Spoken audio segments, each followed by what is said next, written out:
আমার কথা হলো কি, ওই সময় একটা জঙ্গলি পদ্ধতি ছিল, একটা জঙ্গল রাজ তারা কায়েম করেছিল। কিন্তু এখন যেটা গণতান্ত্রিক সরকার আসছে, তারা কেন তাদের ধারাবাহিকতাকে অনুসরণ করছে? যদি এই জিনিসটা সরকার না বুঝে এখন, তো সরকার যদি নিজে থেকে বলে না আমরা আত্মঘাতী সিদ্ধান্ত নেব, নিতে পারে, কিন্তু তার পরিণতি সম্পর্কেও কিন্তু সরকারকে সতর্ক থাকতে হবে ভাই। তবে আমার কাছে আমি যেটা ধারণা করি, যে সরকারের নিজের মধ্যেই কিছু আছে, অন্য পেছন থেকে বলতে হবে না। কারণ সরকার যদি নিজেই হতে চায়, নিজেই সরকারের যে চেহারাটা ধীরে ধীরে পরিষ্কার হবে আমাদের কাছে, আমার যেটা ধারণা, তার হয়তো 6 মাসের কারাদণ্ড হলো, 3 মাসের কারাদণ্ড হবে যদি হয়। কিন্তু তাকে যে 2.5 বছর জেল খাটাই দিলেন রে ভাই, এই লোকটার ফ্যামিলি নাই, এই লোকটার ছেলে মেয়ে নাই, ওই ছেলে মেয়েগুলোকে এই দেশের নাগরিক না, তাদের প্রতি আপনি এই আচরণটা কেমন? রাষ্ট্র কিভাবে এত নিষ্ঠুর হইতে পারে? রাষ্ট্র কিভাবে এরকম অযৌক্তিক ভাবে নিষ্ঠুর হইতে পারে? এটা ভাই আমি বুঝি না।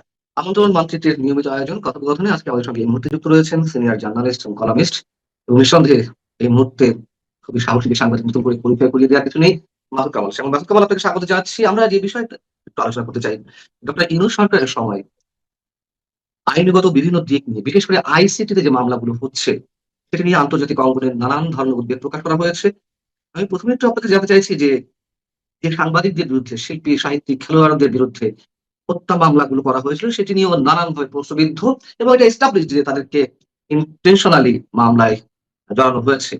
এখন শোনা যাচ্ছে নতুন করে আহ যে সাংবাদিকদের বিরুদ্ধে হত্যা মামলাগুলো হয়েছিল, সিনিয়র জার্নালিস্ট যারা ছিলেন, সেই মামলাগুলো আবার জাগিয়ে তোলা হবে, অ্যাক্টিভ করা হবে। অর্থাৎ এর মধ্য দিয়ে সাংবাদিকরা নতুন করে আতঙ্কে ভুগছে। এবং আপনি নিশ্চয়ই জানেন যে নতুন করে সম্ভবত 29 জন শিল্পী সাংবাদিকের বিরুদ্ধে অভিযোগপত্র দায়ের করা হয়েছে আইসিটিতে, এটা ক্রিমিনাল ট্রাইব্যুনালে। এই অবস্থায় আপনার মন্তব্য কি হবে? না, এটা আসলে দেখেন, আমি তো নিজে মনে করি যেটা, যে অন্তর্বর্তীকালীন যে সরকারটা হয়েছিল অগাস্টের পরে, মানে 2024-এর 8 অগাস্ট, এটা শুরুর দিকে কি ছিল সেই আলোচনা নাই করি, বরং কিন্তু ধীরে ধীরে সেটা একটা জঙ্গলি শাসনে পরিণত হয়েছিল। এটা আমার কাছে মনে হচ্ছে। যা ইচ্ছা তাই করেছে, যাকে ইচ্ছা তাকে আইনগত জটিলতার মধ্যে ঢুকিয়ে দিয়েছে। কোনো লজিক নাই, কোন রকম মানে নিয়ম কানুন নাই, কোনো আইনের তোয়াক্কা করা নাই। আমার ইচ্ছা হয়েছে ওই লোকটা খারাপ, অথবা ওই হুম, লোকটাকে আমি অপছন্দ করি, অথবা ওই লোকটার সঙ্গে অতীতে কখনো একটা ঝগড়া হয়েছিল, এই রোষে তাদের সবাইকে নিয়ে সে মামলা শুরু। আপনার মামলাটাই ধরেন না কেন, আপনারা একটা অনুষ্ঠানে গিয়েছিলেন, সেই অনুষ্ঠানে একজন লোক যে মত করলো, যে একজন মোল্লা, কাঠমোল্লা বলেন অথবা জঙ্গি বলেন, তারা যে মত করেছে আপনাদের সঙ্গে, এবং সেই মতকারীদের কথায় তারা আপনাদেরকে অ্যারেস্ট করলো। আপনারা গেছিলেন, আপনি ছিলেন সেটা শ্রোতা, আপনাকে অ্যারেস্ট করা হলো, আপনাদের আরো কয়েকজনকে অ্যারেস্ট করা হলো। তো মক্কারি কিন্তু কিছু হলো না, সে কিন্তু খুব আনন্দের সঙ্গে সে এখনো সে ঘুরে বেড়াচ্ছে, তার কিছু হলো না। তো এখন এইগুলি কোনো লজিক আছে? পৃথিবীর কোন সভ্য দেশ এই ঘটনাকে স্বাভাবিকভাবে নেবে? নেবে না। আমাদের এখানে হয়েছে।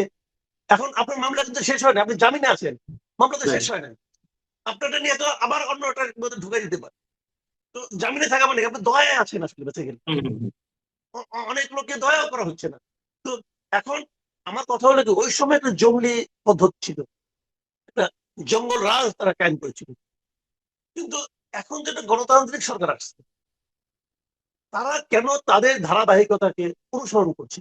এই জায়গাটাতে আমি বুঝতে পারি না। আমরা আমি আমি তো ব্যক্তিগতভাবে প্রত্যাশা করেছিলাম যে এই সরকার এসে লজিক্যালি চলবে। এই সরকার প্রধান নিজে বারবার বলেছেন যে উনি দেশে একটা সুশাসন কায়েম করতে চান, উনি দেশে একটা আইনের শাসন কায়েম করতে চান। কিন্তু ওনারা কেবল আগের গুলিকে অনুসরণই করছেন না, মানে আগের যে ধারাবাহিকতা, আগে যে আমি তো ভেবেছিলাম কি, ওই যে বিভিন্ন রকম 200-300 লোককে আসামি করে একটা হত্যা মামলা করা হয়েছে, সেখানে অপ্রয়োজনীয় লোকগুলিকে মামলা থেকে অব্যাহতি দেওয়া হবে, এটা আমি আশা করেছিলাম। কিন্তু সেটা তো দেওয়া হয়নি। ওই মামলায় যারা জেলে ছিল তাদেরকে আবার আইসিটিতে নেওয়া হয়েছে, মানে আরো জটিল মামলা তাদেরকে ঢুকানো হয়েছে, যেখান থেকে নাকি তারা বেরোতেই না পারে। আবার পাশাপাশি নতুন নতুন মামলা হচ্ছে, নতুন নতুন আসামি অন্তর্ভুক্তি হচ্ছে। কারা আবেদন করছে দেখেন আপনি, মামলার বাদী কারা দেখেন আপনি, এক একজন উদ্ভট উদ্ভট সব, মানে কতগুলি মানে উদ্ভট লোক, একটা বায়বীয় লোক এসে দেয়া হঠাৎ করে একটা মামলার বাদী হয়ে যাচ্ছে, এবং তারা বাদী হয়ে তাদেরকে কেউ চিনে না। সোসাইটিতে তাদের কোনো মানে তাদের কোনো রকম গ্রহণযোগ্যতা আছে বলে আমি মনে করি না। সেই লোকগুলো এসে যাদেরকে তার অপছন্দ, যাদেরকে বিব্রত করতে হবে, ওদের সবাইকে আসামি করে দিয়ে দিল, এবং তার সবাই আতঙ্ক থাকে। এই যে বিষয়টা না, এটা আমি মনে করি যে এটা সরকারের জন্য, সরকারের ইমেজের জন্য এটা অনেক বড় একটা ক্ষতির কারণ হচ্ছে কিন্তু। যদি এই জিনিসটা সরকার না বুঝে এখন, তো সরকার যদি নিজে থেকে বলে না আমরা আত্মঘাতী সিদ্ধান্ত নিতে পারে, কিন্তু তার পরিণতি সম্পর্কেও কিন্তু সরকারকে সতর্ক থাকতে হবে ভাই। এগুলো আমরা আগে বহু দেখেছি, আমরা হাসিনার আমলে দেখেছি এই সমস্ত ঘটনা, যে যা ইচ্ছা তা করার একটা মানসিকতা, কিন্তু তার পরিণতি কি হয়েছে সেগুলো একটু মাথায় রাখলেই ভালো হয়। এই যে যাদের বিরুদ্ধে হত্যা মামলা করা হয়েছে এটা তো ওপেন সিক্রেট, আমি প্রথমে যেটা বলছিলাম যে এগুলো একেবারে ইন্টেনশনালি করা হয়েছে, কিন্তু সাংবাদিকদের পক্ষ থেকে, সিনিয়র সম্পাদকদের পক্ষ থেকে আহ একটা তালিকা দেওয়া হলো প্রধানমন্ত্রীর কাছে। প্রধানমন্ত্রী নিজে চাইলেন, আচ্ছা ঠিক আছে, যে মামলাগুলো নিয়ে আপনাদের আপত্তি রয়েছে সাংবাদিকদের ক্ষেত্রে, আপনার একটা তালিকা দিন, আমরা যাচাই বাছাই করে দেখবো। তো একটা তালিকা দেওয়া হলো, সম্ভবত 243 বা 343 এই টাইপের একটা সংখ্যা, যাদের বিরুদ্ধে একেবারে ফেক মামলা করা হয়েছে। মামলা মানে তালিকা দেওয়া হলো, তারপরে উল্টো এই কাজগুলো ঘটছে কেন? এবং উপরন্তু আবার নতুন নতুন করে সাংবাদিকদের বিরুদ্ধে অভিযোগপত্র দায়ের করা হচ্ছে। আপনার কি মনে হয় যে পিছনে কেউ অন্যভাবে কাজ করছে? সেটা আসলে আমি বলতে পারবো না। আমার মনে হয় পেছনে যদি অন্য অন্য কোনো কেউ কাজ করে থাকে, আমার মনে হয় এটা ওভাবে বলা যাবে না। তবে আমার কাছে আমি যেটা ধারণা করি, যে সরকারের নিজের মধ্যেই কিছু আছে, অন্য পেছন থেকে বলতে হবে না। কারণ সরকার যদি নিজেই হতে চায়, নিজেই সরকারের যে চেহারাটা ধীরে ধীরে পরিষ্কার হবে আমাদের কাছে, আমার যেটা ধারণা, যে সরকারের এটা করা উচিত না, এক নম্বর কথা। আর দুই নম্বর কথা হলো, যদি দেখেন সাংবাদিকদের মাঝখান থেকে তালিকা দিতে হবে কেন? আপনি তালিকা সাংবাদিকদের দেওয়া, সম্পাদকদের দেওয়া তালিকা দেখে আপনি ছাড়বেন? আপনি তো আপনার মতো করে বিচার করবেন, আইন বিচার করবে। এবং আইন যদি আইনের মতো করে চলতো, বাংলাদেশে যে আইনটা আছে, যে আইনটা চলে, সেই আইন যদি আইনের মতো করেই চলতো, তাহলে তো এই সাংবাদিকরা অনেক আগেই মুক্তি পেয়ে যেত। রাইট। আগের সরকার আইনকে আইনের মতো চলতে দেয়নি, আইনকে তারা তাদের ইচ্ছা অনুযায়ী চলতে বাধ্য করেছে, যে কারণে এটাকে মুক্তি পায় নাই। আপনি ধরেন আমার এখানে একটা অঘটন ঘটলো, একজন লোক মনে করেন মারা গেল, একজন লোক বাস করে মনে করেন সে শরীয়তপুরে, আমি তাকে আসামি করে দিলাম। কি বললাম, যে যখন এই লোকটা এখানে মারা যায়, যখন এই লোকটা এখানে মানে এভাবে গুলি খেলো, তখন ওই লোকটা তো কোনো সমবেদনা প্রকাশ করে নাই, কোনো এই ধরনের শব্দ উচ্চারণ করে নাই, তার মানে সে হলো হত্যাকারী দোষর, বলে তাকে আমি আসামি বানাই দিলাম ভাই। তো এই জিনিসটাকে আইন প্রয়োগকারী সংস্থা বুঝবে না? কমন সেন্স কি তাদের নাই? যে ওইখান থেকে না বললেই সে দোষর হয়ে গেল। তো আর সে করছে কি করে নাই, সেটাই আপনি বুঝলেন কিভাবে? সেটাই আপনি বুঝলেন কিভাবে? একজন লোক মারা গেছে, ওই দিন কি বাংলাদেশের সমস্ত লোক, হাজি যখন মারা গেল, ওই দিন কি বাংলাদেশের সমস্ত রেস্টুরেন্ট বন্ধ ছিল? হাজি মারা গেছে, যাতে আমরা সব রেস্টুরেন্ট বন্ধ রাখবো, যাতে আজকে কেউ নিহারি খাইতে না পারে। এটা কি ছিল ওই দিন বলেন? সমস্ত রেস্টুরেন্ট চলছে, সমস্ত রেস্টুরেন্টের সমস্ত খাবারও বিক্রি হয়ে গেছে, কোন একজন লোক এক জায়গায় বসে নিহারি খাইছে, অতএব সে হলো আসামি, তাকে ধরে নিয়ে যাও। তো এই যে বিষয়গুলো, এইগুলি কি কোনো লজিকের মধ্যে পড়ে, কোনো আইনের মধ্যে পড়ে? আপনি আমাকে বলেন, এটা কোনো আইনের মধ্যে পড়ে? পড়ে না। সঙ্গে পড়ে না, কিন্তু এটা তো করতেছে। হ্যাঁ, এবং আমার কথা হলো যে তখন জঙ্গল রাজ ছিল ভাই, জঙ্গলি আইন ছিল, জঙ্গলি আচরণ ছিল, সেটাকে নয় আমরা সহ্য করেছি, জঙ্গলি হিসেবেই সহ্য করেছি। এখন যদি ওটা এখনো যদি চালান, তাহলে আপনার সরকারকে আমরা কিভাবে অভিহিত করি? আমরা তো আপনার কাছে লজিক্যাল অ্যাটিটিউড আশা করি। এখন কি তার চেয়ে আরো বাড়ছে কিনা? তার কারণ ওই সময় সাংবাদিকদের মধ্যে একটি গোষ্ঠী অবশ্যই দালালি করেছে। আমি শব্দটা বলতে, উচ্চারণ করতে খারাপ লাগে, করেছে, বাংলা শব্দ দালালি করেছে, চাটুকারিতা করেছে, হাত কচলেছে প্রধানমন্ত্রীর সামনে আছে। কিন্তু এই মানুষগুলো কি হত্যা করতে পারে? যেমন একজন 3 দশক, 3.5 দশক ধরে সাংবাদিকতা করছেন। আপনি জয় মামুন, মুন্নি সাহা, কিংবা আমি ইকবাল সোবহান চৌধুরীর কথা শুনলাম, যিনি যার বিরুদ্ধে অসংখ্য অভিযোগ, তার কথাও ধরলাম। হত্যা করতে পারে। প্রভাস আমিন, তার বিরুদ্ধে অনেক অভিযোগ থাকতে পারে, কিন্তু এই মানুষগুলো হত্যা করতে পারে। এবং এই যাদের কথা বললাম, এরা আবার মাঝখানে মবের শিকার হলো, মাঝখানে মগবাজার আবার মবের শিকার হলো, ভাগ্যক্রমে যে কোনো ভাবে বেরিয়ে আসতে পেরেছে। আমার যে প্রশ্নটা ছিল যে আওয়ামী লীগের সময় অনেক কিছু হয়েছে, আমাদের চোখে আপত্তিজনক অনেক কিছু হয়েছে, কিন্তু সেটি আবার বাড়ছে কিনা? না, আওয়ামী লীগের আমলে, না আওয়ামী লীগ আমলে অন্য কথা ভাই, ওটা ওটা অন্য জিনিস। আওয়ামী লীগ আমলে কখনো এরকম হয় না, সত্যি করে বলছি আমি। আওয়ামী লীগ আমলে সাংবাদিকদের উপর নানা ধরনের চাপ ছিল, কিন্তু এইভাবে নিয়ে জেলে ঢোকানো এবং এইভাবে এটা হয় নাই। দুই একজন সাংবাদিককে গুমও করা হয়েছে, এটাও ঠিক আছে, ওটাই পছন্দ করি না, ওগুলো অন্যায় ছিল। কিন্তু এখন যেরকম মিথ্যা মামলায় জেলখানা নিয়ে আটকে রাখা হচ্ছে, আপনি দেখেন, আমি বলি আপনাকে, যেমন ফারজানা রূপা, মুজাম্মেল বাবু, শ্যামল দত্ত, এদের কিন্তু অলরেডি আটক, সেই শুরু থেকে তারা 2 বছরের উপর আটক আছে। তাদের বিরুদ্ধে মামলাগুলি, অভিযোগগুলি যেগুলো আছে, অভিযোগগুলি যে কোনো লোককে প্রকাশ করেন আপনি। যে উত্তরায় একটা লোক মারা গেছে, ওই মামলা ফারজানা রূপা ওখানে যায় কি বন্দুক দিয়ে গুলি করছে, সেটা তাহলে তো কেন প্রশ্ন। আপনি আটকাবেন? মুজাম্মেল বাবু কি করছে? আচ্ছা আপনি আমাকে বলেন রে ভাই, বাংলাদেশে একটা পুলিশ যদি তার ওসি তাকে অর্ডার না দেয়, সে গুলি করতে পারবে? আবার ওসি কে যদি এসপি অর্ডার না দেয়, এসপি ওসি কি বলতে পারবে তুমি গুলি করো? এগুলো তো একটা ধারাবাহিকতা। এইভাবে উঠতে উঠতে আপনি কোন পর্যন্ত উঠবেন? আইজিপি পর্যন্ত উঠবেন। আইজিপি না বললে এগুলো হয়েছে? কিন্তু কিছুই হয় না। আবার আইজিপি কে বলছে? স্বরাষ্ট্রমন্ত্রী বলছে। স্বরাষ্ট্রমন্ত্রীকে কে বলছে? প্রধানমন্ত্রী বলছে। ঠিক আছে, আপনি প্রধানমন্ত্রী স্বরাষ্ট্রমন্ত্রী আইজিপি পর্যন্ত রাখেন। আপনি তো আইজিপি কে আবার রাষ্ট্রপতি বানিয়ে দিচ্ছেন। আইজিপি হবে 5 বছর, আর যে পুলিশ গুলি করছে তার হবে মৃত্যুদণ্ড। ভাই আইন এটা হইল কিছু? যে আইজিপি অর্ডার করলো, যে আইজিপি সমস্ত অর্ডারের মূলে যে আছে, তার শাস্তি হবে 5 বছর। আর যে অর্ডার কি করছে, ফলো করছে, তার হবে মৃত্যুদণ্ড। ঘটনা এক। এটা কি হইলো? আবার এখানে একজন সাংবাদিক হচ্ছেন যে ঘরে বসে আছে রে ভাই, সে হলে এর মধ্যে আসামি। আসামি হওয়ার মানে কি, তার 2 বছর বিচার হোক আর না হোক, এই বিচারে তার শাস্তি হোক। শাস্তি তো ভাই এইটা কেমন করে আপনি প্রমাণ করেন? এটা কি হয় কিছু? এটা তো সবাই জানে যে সে সঙ্গে ছিল না। মাঝখান থেকে কি হবে? তাকে 2 বছর 2.5 বছর জেলে থাকতে হবে। এইটাই তার শাস্তি। তার হয়তো 6 মাসের কারাদণ্ড হলো, 3 মাসের কারাদণ্ড হবে যদি হয়। কিন্তু তাকে যে 2.5 বছর জেল খাটাই দিলেন রে ভাই, এই লোকটা ফ্যামিলি নাই, এই লোকটা ছেলে মেয়ে নাই, ওই ছেলে মেয়েগুলো কি এই দেশের নাগরিক না? তাদের প্রতি এই আচরণ কেমন? রাষ্ট্র কিভাবে এত নিষ্ঠুর হইতে পারে? রাষ্ট্র কিভাবে এরকম অযৌক্তিক ভাবে নিষ্ঠুর হইতে পারে? এটা ভাই আমি বুঝি না। আমি এটা বুঝি না। এটা কেন করবে? লজিক কোথায়? তারেক রহমান সাহেব এত বছর ইংল্যান্ডে ছিলেন, লন্ডনে উনি দেখেন না কিভাবে আইন চলে? তো ওইখান থেকে আপনি কি শিখে আসলেন?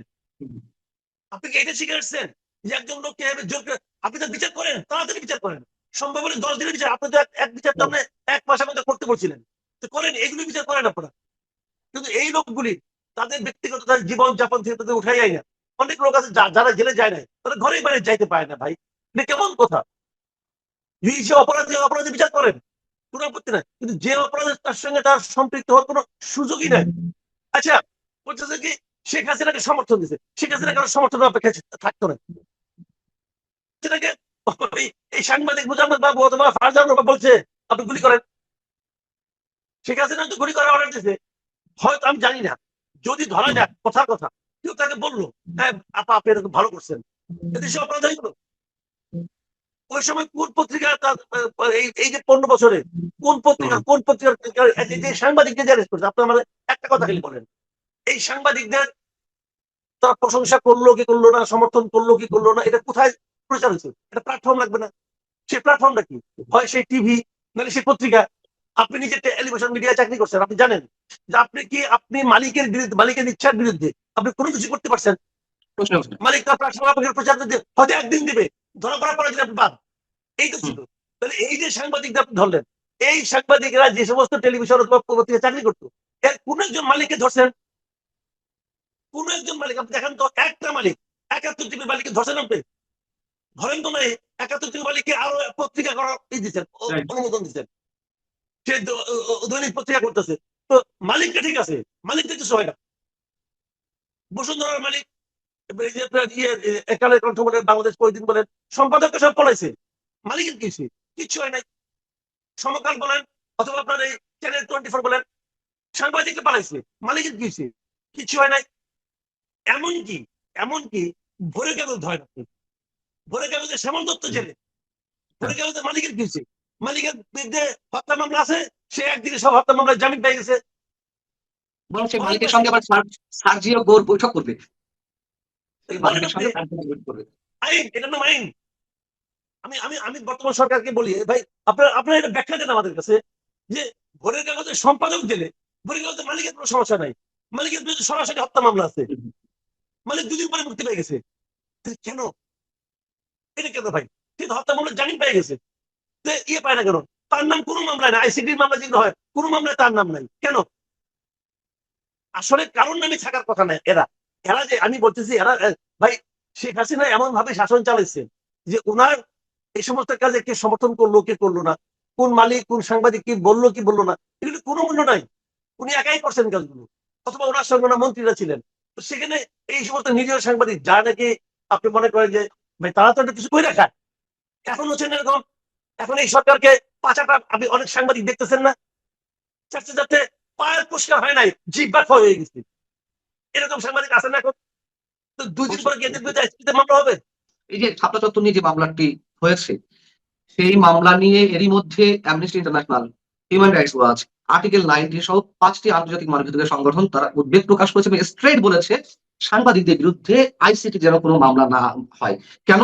আইসিটিতে যে মামলাগুলো করা হচ্ছে সেগুলোতে জামিন হচ্ছে না, জামিন হয় না, এবং সাংবাদিক ফারজানা রূপা বা শাকিল আহমেদের মতো মানুষদের জামিন হয়েছে বিভিন্ন জায়গায়, তাও তাদেরকে ছাড়া হচ্ছে না। এখন স্থায়ীভাবে আটক রাখার জন্য আইসিটিতে এই মামলাগুলো করা হচ্ছে। এবং আমরা দেখলাম যে ওই বিবৃতি দেওয়ার পরে হিউম্যান রাইটস ওয়াচ আবারও আলাদাভাবে বুধবার একটি বিবৃতি দিল। সেই বিবৃতি পরে আব্দুল লতিফ সিদ্দিকীকে সেই মামলায় আটক দেখানো হলো। মানে এগুলো কি হচ্ছে? গবেষণা না বলে আপনি শাপলা চত্বরের ঘটনা নিয়ে আমি একটা কথা বলি আপনাকে। শাপলা চত্বরের ঘটনা যখন ঘটে তখন তো আমি মানে একটা টেলিভিশনের সিনিয়র নিউজ রিডার ছিলাম। হুম। তো ওই সময় তো নিউজ রুমগুলিতে আমি থাকতাম, আমাদের রিপোর্টার তো ওখানে গিয়েছিল। তারপরে আমি এর মাঝখানে দেখলাম যে আপনার বিবিসির ওই সময় বাংলা বিভাগের প্রধান ছিল সাবির মুস্তফা, উনিও দেখলাম এক ইন্টারভিউতে বলেছেন যে ওনার রিপোর্টার ওখানে ছিল। তো এরা কেউ কিছু দেখে নাই কিন্তু পরের দিন, হ্যাঁ এটা রহস্যজনক, রাতের বেলায় এত লোক ছিল, হঠাৎ করে সকালবেলা সব ক্লিয়ার হয়ে গেল। কিভাবে গেল, কেন গেল, ভয় পেয়ে গেল না কিভাবে গেল, এটা আমরা কিন্তু জানি না। কিন্তু আমার কথাটা হলো যে এই ঘটনায় ওখানে এরকম যে এই যে 40 জন 50 জন লোক মারা গেছে বলে এখন দাবি করা হচ্ছে এত বছর পরে, যারা মারা গেছে তারা এত বছর একটা কথা কেউ বলেনি, কারোর কাছে শুনি নাই যে মারা গেছে। তারও যে বড় কথা, ওই অনুষ্ঠানটার আয়োজন করছিল কে? আয়োজন করছিল হেফাজতে ইসলাম। হুম। এই হেফাজতে ইসলামও কি এত বছরে কোনদিন বলছিল যে আমাদের 10 জন লোক মারা গেছে? কেউ বলছে? বলে নাই।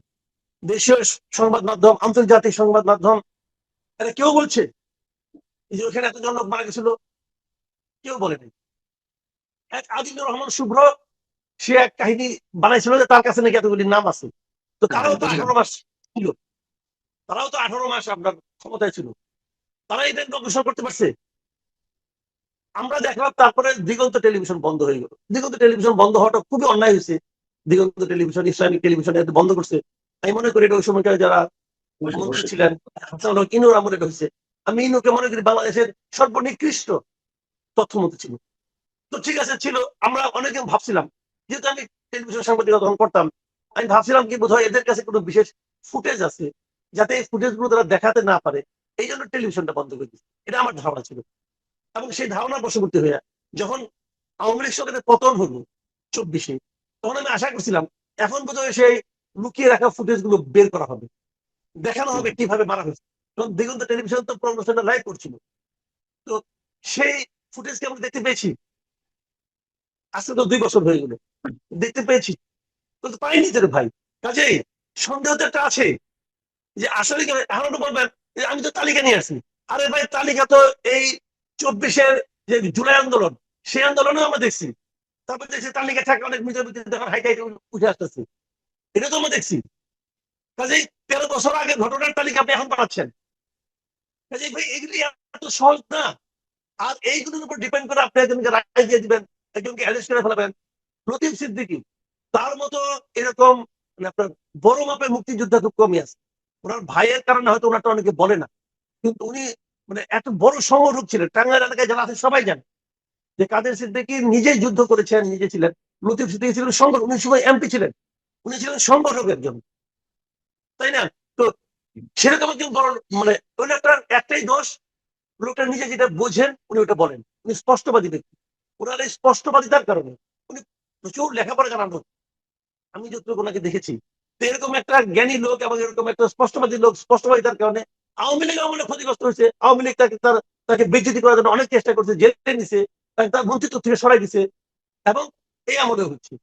মানে স্পষ্টবাদী লোকের দুর্ভোগ সবসময়, এটা মনে হয় আরেকবার প্রমাণ হলো। তো ওনাকে বয়স্ক একটা মানুষকে নিয়ে যে আপনি আবার ঢুকালেন কোনটাতে? শাপলা চত্বরে। শাপলা চত্বরে যখন হামলা, তখন উনি কি স্বরাষ্ট্রমন্ত্রী ছিলেন? উনি কি ছিলেন রে ভাই? মানে ভাবখানের দোষ। যত লোক আমি চিনি আওয়ামী লীগের যারা এখনো জীবিত আছে, দেও সবার নাম, দিয়ে দিলাম নাম, হয়ে গেল। ভাই এগুলি আমি জানি না কি হচ্ছে কি না হচ্ছে, বাট আমি বলবো